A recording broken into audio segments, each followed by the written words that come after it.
अस्सलाम वालेकुम, कैसे हैं आप सब? अल्हम्दुलिल्लाह मैं ठीक ठाक and back with the new topic, new video.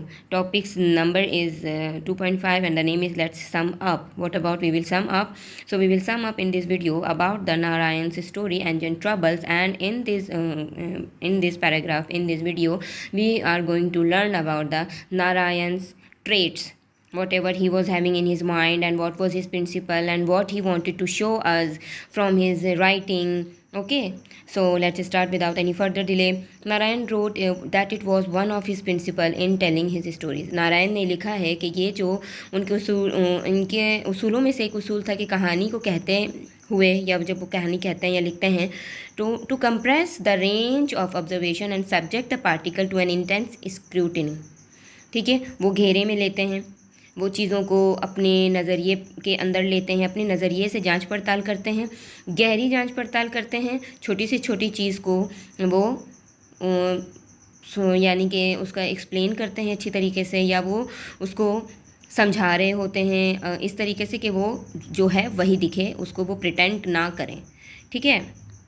दूसरे पैराग्राफ में, and in that sense of irony, उनकी जो फितरी अक्ल है, फितरी उनकी जो उनका जो मिजाज है आयरनी पेश करने का या लिखने का, दिखाने का, वो और एक ह्यूमर, तंज़ो मज़ा का.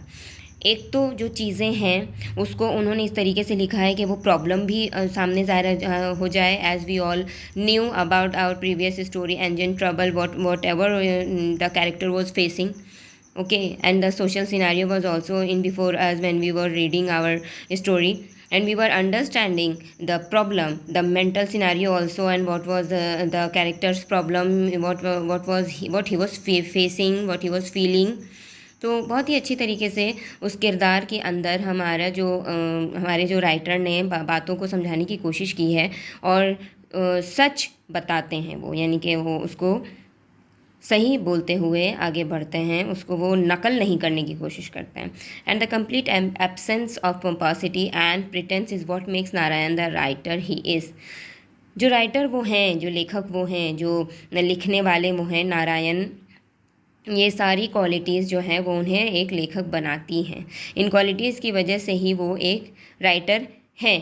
क्या है? कंप्लीट एब्सेंस है पोम्पोसिटी, यानी कि शानो शौकत, वो जो मैंने अभी जैसे पहली लाइन में बताया कि वो प्रिटेंड नहीं करते हैं, वो नकल करने की कोशिश नहीं करते हैं, वो मसलन भी किसी चीज़ को शानो शौकत में यानी कि झूठ बढ़ावे में बताने की कोशिश नहीं करते हैं.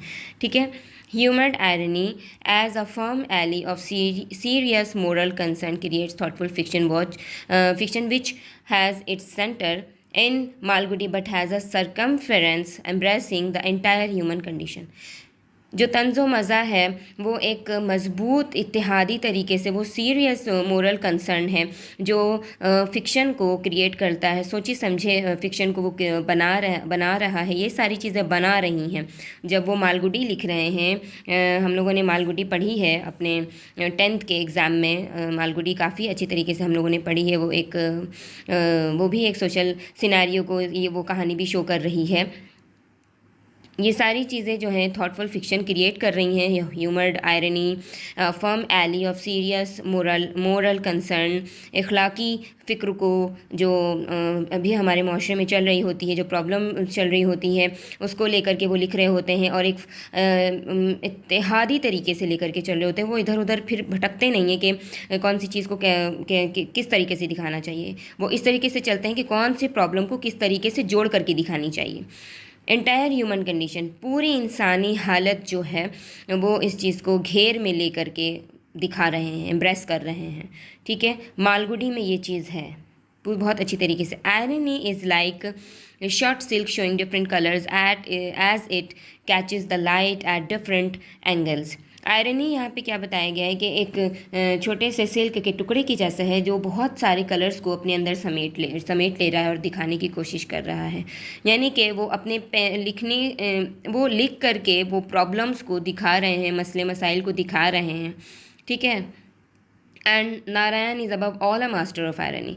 और ये डबल इन्वर्टेड कॉमा में ये लाइन जो है बंद है, और मैं कहूँगी कि इसे आप इस लाइन को वर्ड बाय वर्ड लिख लें, और if you want to take the screenshot then please. So if you will write it will be more marks gaining. तो ये जो होगा क्या, एंड नारायण जो है इन सारी चीज़ों में तंज़ो मज़ा के मास्टर हैं, ठीक है।